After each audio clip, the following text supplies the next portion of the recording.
लेती हूँ volume current density J से, ठीक है। नाउ ये कहीं पर भी पड़ा है, ठीक है। It is having any kind of, please join ASAP all of you, बीच में आ रहा है आपका admit, okay. So let us से ये पूरे स्पेस में कहीं पर भी पड़ा है, इसकी अपनी डायमेंशंस लेट अस से मैं बोल रही हूँ X prime Y prime Z prime, मतलब मैंने एक छोटा सा इसमें आपका अपना वॉल्यूम ऑब्जेक्ट लिया, लेट अस से ये ब्लू कलर का मैंने एक वॉल्यूम ऑब्जेक्ट लिया, पूरी की पूरी बड़े वाले ऑब्जेक्ट में से एक छोटा सा वॉल्यूम एलिमेंट लिया डी टाउ, जिसमें थोड़ा सा करंट फ्लो कर रहा है and it is having its own current density, right? Now मैं अगर सिर्फ इसी ऑब्जेक्ट की पूरी बात करूं, so this d tau will depend on कि इस x prime y prime z prime की इस d tau की लोकेशन क्या है। फॉर एग्जांपल अगर मैं ओरिजिन ले लूं, एक ये रहा d tau एलिमेंट, एक d tau एलिमेंट ये रहा, this is first element, this is second element, एक थोड़ा बड़ा ले लेती हूँ, एक ये वाला एलिमेंट हो गया and so on. So there are 3 elements origin के respect में, they will have different locations. Please don't talk in between. If you have any doubt, I'll take it up.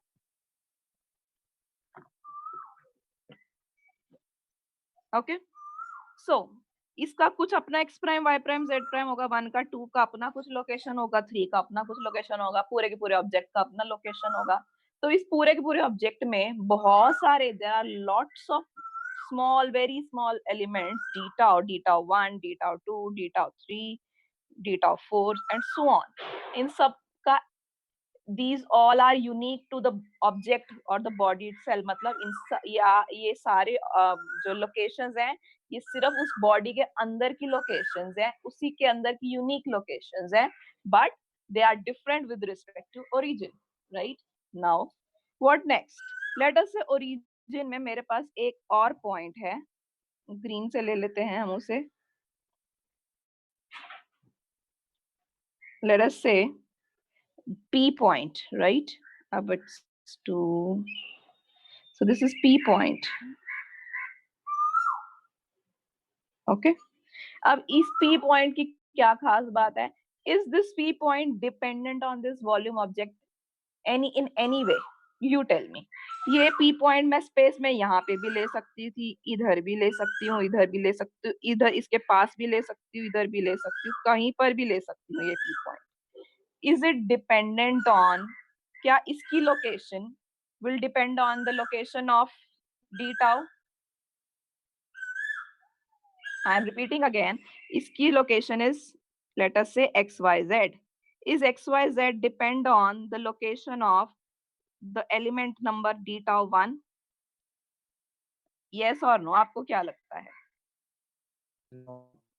No, obviously. मेरा xyz ये भी हो सकता था, ये भी हो सकता था, ये थोड़ी ना इस पॉइंट के होने, इस पॉइंट का होना इस d tau 1 की वजह से है, राइट? सो मतलब मेरे पास एक वॉल्यूम ऑब्जेक्ट है, उसका अपना लोकेशन है, उसे मैंने पूरे स्पेस में कहीं पर भी रख दिया। एक मेरा पॉइंट ऑफ ऑब्जर्वेशन P है, वो भी मेरा स्पेस में कहीं और है। इसकी लोकेशन इसकी लोकेशन से इंडिपेंडेंट है। माइंडेड, मैं वर्ड बोल के आ रही हूँ location. The location of red object is independent of the location of the point of observation and vice versa.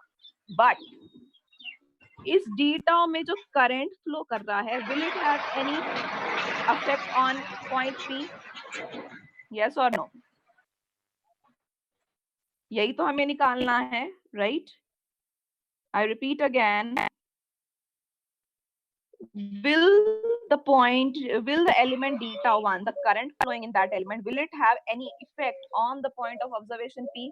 क्या d tau में जो करंट फ्लो कर रहा है उसका इफेक्ट P पॉइंट पे होगा? The answer is yes, right? अब इधर बात आती है मैथमेटिक्स स्टडी करने की।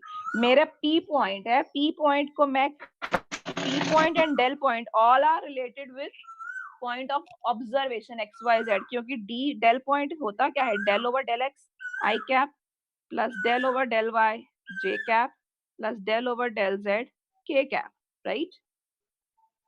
And there is another point J which depends on interior में जो वॉल्यूम एलिमेंट्स हैं उनकी location which is x prime y prime z prime, right.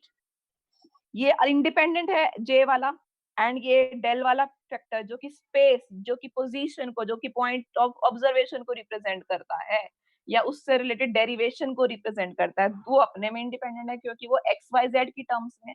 X Y Z, X prime Y prime Z prime is just nomenclature, आप कुछ भी ले सकते हो। आप एक को बोल सकते हो, let me use different tone.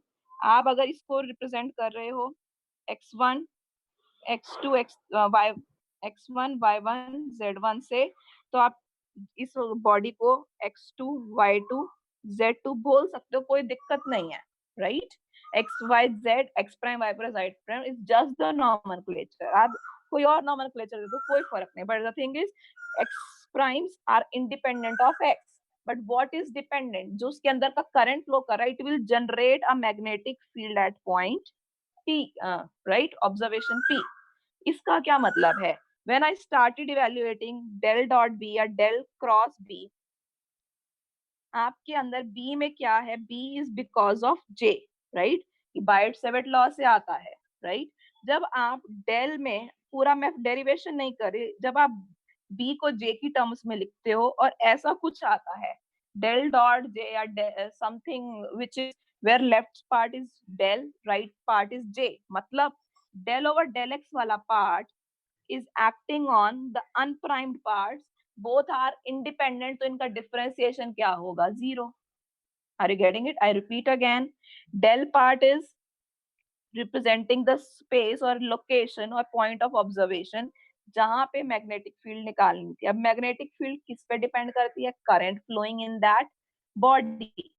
उस बॉडी में जो करंट फ्लो कर रहा है, यानी कि करंट डेंसिटी, उसकी जो फंक्शन, वो किसका फंक्शन है? X prime Y prime Z prime का। और डेल किसका फंक्शन है? एक्स वाई जेड का। Now since they are independent, I have shown you right now, so इनका डिफरेंशिएशन है, या डेल मतलब क्या है? डिफरेंशिएशन ही तो है।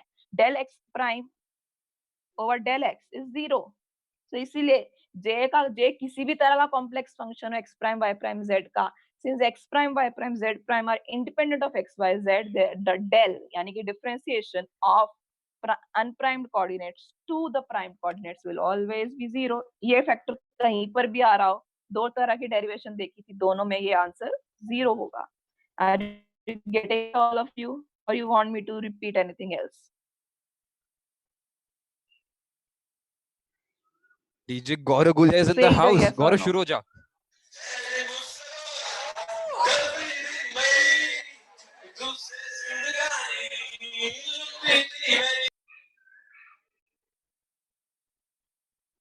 Anyone who want to go outside of this meeting? किसी और को बाहर निकलना है मीटिंग से?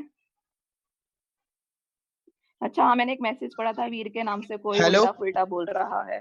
हेलो मैम, मुझे मेरी मालूम आईडी है। 19/300।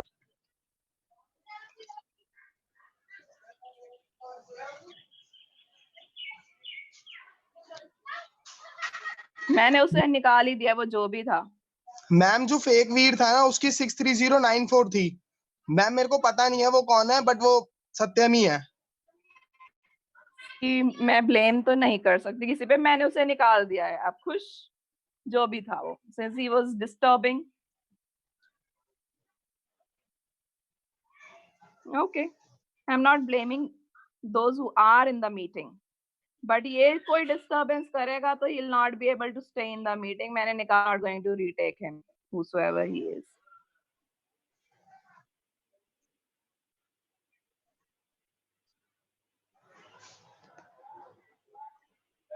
So there are certain limitations. Now, since I am not visualizing your pictures, so that is a problem, na?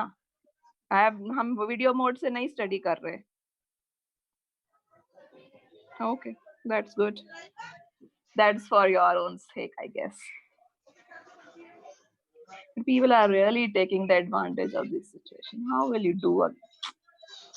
These are your moral values. Come on, you are telling me that this is who you are. ना मैं किसी एक का नाम नहीं ले रही, जो भी ये कर रहा है उसके लिए बोल रही हूँ। चलिए, back to the topic. Tell me, किसी को कोई डाउट है? Okay, one more thing I want to say. Everyone must give an attendance so that I can recall your voices. Starting from Ravi. Say either yes, ma'am. Veer. Abhishek, 86 roll number. Yes, ma'am. Nikhil. Yes, ma'am. Nikhil. आप ही हैं? Yes, ma'am. अब आशीष. Yes, ma'am. आशीष. Next. Yes, yes, ma'am. चेष्टा. लड़कियां तो क्या ही Yes, करेंगी. ध्रुव. Yes, ma'am. खुशबू. Yes, कीर्ति. yes, ma'am. Nikhil हो गया ना. Piyush. Yes, ma'am. 53 Rahul. Yes, ma'am. Shreyansh. Yes, ma'am. Shweta. Yes, ma'am. Vipasha. Yes, ma'am. Yash Kumar. Yash Kumar 83 roll number. Yes, ma'am. Yes, ma'am. अभी अभी आए हैं आप. You have joined Yes, ma'am. recently, Network I issue uh guess. रहा था. Join नहीं हो पा रहा था. Yashika. Yes, ma'am. Yogesh. Yes, ma'am. Naveen. Naveen. Roll number 27 Naveen. Last and final call Naveen.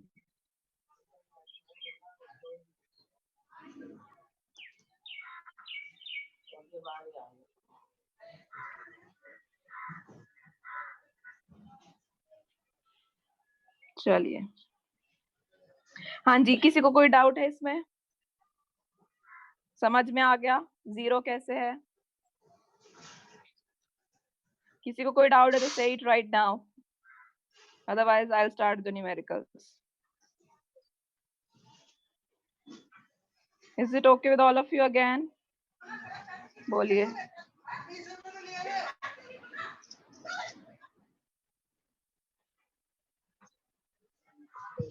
Solenoid.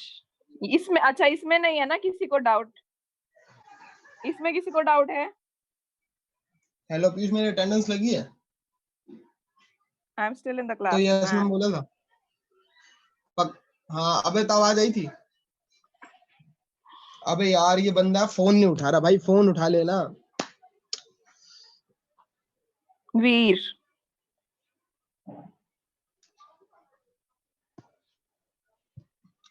रुक 2 मिनट.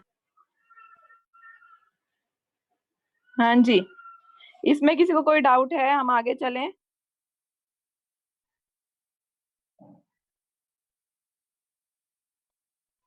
चलिए. Tell me who was asking about solenoid.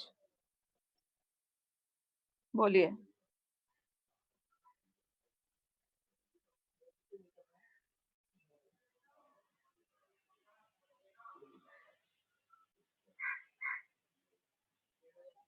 Actually that was a fact. मैंने उस समय बोला था हमने इसकी डेरिवेशन नहीं करी है, so you have to just learn it, right?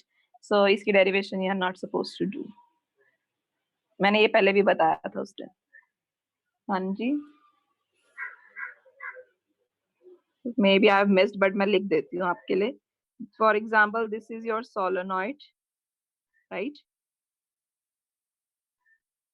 So अगर मैं मैग्नेटिक फील्ड बना रही हूँ with respect to distance from the centre, so maximum at B, at the middle point. Just hold on, give me 1 second.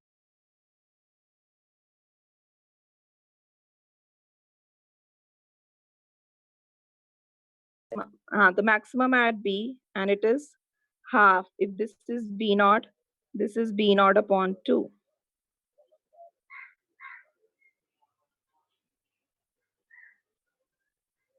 So these are the end points जिसको मैंने P बोला है, and this is the central point O. The idea is at the end point it reduces to half. बीच में maximum होती है, half it is reducing at the end, and it is an abrupt decaying of magnetic field. That's it. इसकी आपको derivation नहीं है syllabus में, ठीक है? But you have to remember it like that. हाँ जी, any other doubt?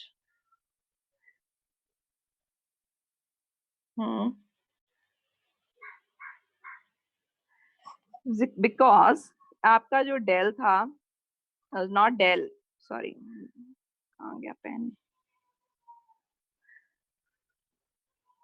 आपका जो पेन कहाँ है, आर था, it was X minus X prime I cap plus Y minus Y prime J plus Z minus Z prime K cap, right? अगर मैं इसका del over del x देखूं तो ये आपके पास क्या आ रहा है? I cap del r over del x, i cap plus j cap minus k cap, right? Sorry, plus k cap, right? Which will be equal to minus of del r. It should be, wait. I should do it for a single term, for one component. So it will be I cap only. Okay. Now, this must be equal to minus of del r over del x prime. Just look at it from the above formula. अगर मैंने del को represent किया था del over del x i cap plus del over del y j cap plus del over del z k cap, and del prime को क्या represent किया था? Del one del x prime I cap plus del over del y prime j cap plus and so on k cap, right? तो अगर मैं इसी को x की रिस्पेक्ट में करूँ तो मेरे पास आई कैप आएगा, अगर मैं एक्स प्राइम की रिस्पेक्ट में करूँ तो माइनस आई कैप आएगा. So what it says del vector is equal to minus of del prime, right? From this equation. Is it making sense? मैंने del की definition change करने की वजह से minus sign आया, और definition change इस position vector के according करी है. Any doubt? चलिए. Any other good question? Yes ma'am. बोलिए. मैम जो सोलिनॉइड होता है वो एज अ बार मैग्नेट की तरह बिहेव करता है. Solenoid, see, when you just wind it over a core, it depends on what kind of stuff you are using. Yes, it behaves as a what would I say, magnet, right? But if you yes ma'am. अगर उसके अंदर air gap है, एक ये scene है, second scene is air gap की जगह iron core के ऊपर वाउंड कर रखा है, then it will behave Yes, as a strong magnet, permanent magnet, like a permanent magnet, not as a permanent magnet. So it will be an electromagnet kind of stuff, right? Which you use Yes, in your ma'am. experiments. Maybe your seniors, the third years use it. So that is an electromagnet. Yes, it behaves, but it is not behaving as a permanent magnet, but as an electromagnet. But provided the strength is increased when जो internal part है वो air gap की जगह आपका iron core हो जाए, right? So it increases the Yes. strength of magnetic field because of that, and we use it in our experiments, right? Ma'am जो हाँ मैग्नेटिक जी. फील्ड क्रिएट की जाती है सोलिनॉइड से और जो बार मैग्नेट से वो सिमिलर होती हैं एकदम. No, not similar. See, it depends on आपका बार मैग्नेट की पोजीशनिंग, आपकी बार मैग्नेट की ओरिएंटेशन कैसी है, नॉट ओरिएंटेशन, सॉरी, कंस्ट्रक्शन कैसी है, ज्योमेट्री कैसी है.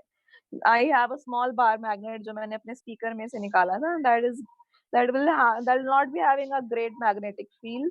It can attract only small safety pins, not in terms of pieces but in terms of range also. It does not have so much of range कि बहुत दूर से उसको attract कर ले, but there are, so उसकी Gauss में होगी 10 to the power minus 4 Gauss is 1 Tesla, 10 to the power minus plus 4 Gauss is 1 Tesla. So उसकी magnetic field Gauss में होगी, it is weak magnetic field. But on the other hand, there are very huge electromagnets जिसकी magnetic field कहाँ से कहाँ तक very कर सकती है? टेस्लाज में 1 टेस्ला से 10 टेस्लास तक वेरी कर सकती है, एंड इट डिपेंड्स ऑन कितनी कॉइल के टर्न है, उसका कितना रेडियस है, उसके अंदर का जो आयरन मटेरियल है उसकी कितनी परमिएबिलिटी है, एंड ऑन दैट सब it need not be that bar magnet उस तरह के भी होते हैं, इतने हैवी बार मैग्नेट्स भी होते हैं जो उस तरह की मैग्नेटिक फील्ड जनरेट करें, छोटे छोटे मैग्नेट भी होते हैं। सो ऐसे कोई रिलेशन नहीं है जो आप बोल सकते हैं दोनों के बीच में। Okay. Ma'am ma'am basically I want to know कि जो मैग्नेटिक फील्ड दोनों ही क्रिएट करते हैं, तो सोलिनॉइड से जो सोलिनॉइड के आउटसाइड जो मैग्नेटिक फील्ड क्रिएट होती है वो जीरो क्यों होती है? बार मैग्नेट में तो नहीं होता ऐसा? Solenoid की see, you are having for example, I have to then go into the detail of that. I cannot go into the detail. So that boundary जहाँ पर आपकी the boundaries which you are talking about, there is something called as tangent and horizontal vectors, right? So, that is, there are two things which we have to study. So but उसकी आपकी you have a full-fledged derivation, B1t, B2t, H1t, H2t, right? Maybe I have written wrong. Maybe it is N as far as I remember, right? अब ये चीज क्या है? B represents magnetic induction, H represents the magnetic field intensity, magnetizing field intensity. So T represents the tangential component, N represents the horizontal component. Now these components vary in such a way at the boundaries where there is a coiling nature, right? At the boundary of the bar magnet जहाँ पे उसका effect cancel हो जाता है. I don't remember the exact formula, but this cancels with each other. So that's why, and yes, of course, we have to take this also into effect at the boundary. So this cancels at the boundary. So boundary के ऊपर it is 0, but inside the boundary it is, it gives you magnetic field. Okay. But Okay. yeah, right now I'm not starting telling you how to do that. Okay, we are Okay. running out of Thank you. time. Wait a minute, मुझे attendance लेने दीजिए आपकी, फिर आपसे मैं पूछती हूँ questions. Meanwhile, next question क्या है? Shall I erase it? It is final orientation minus initial orientation. What is work done in work done मतलब energy? What is energy? Can you tell me? You. Do you remember that I've done that in the last class, maybe before your mid-sem break? So it was minus P dot E. So what is U when theta is 0 degrees? It's minus PE cos 0. So this is minus PE. What is U when theta is 180 degrees? So this is minus PE cos 180, which is plus PE. Now what is net work done? Final minus initial. Is that okay with everyone? Is it okay with everyone?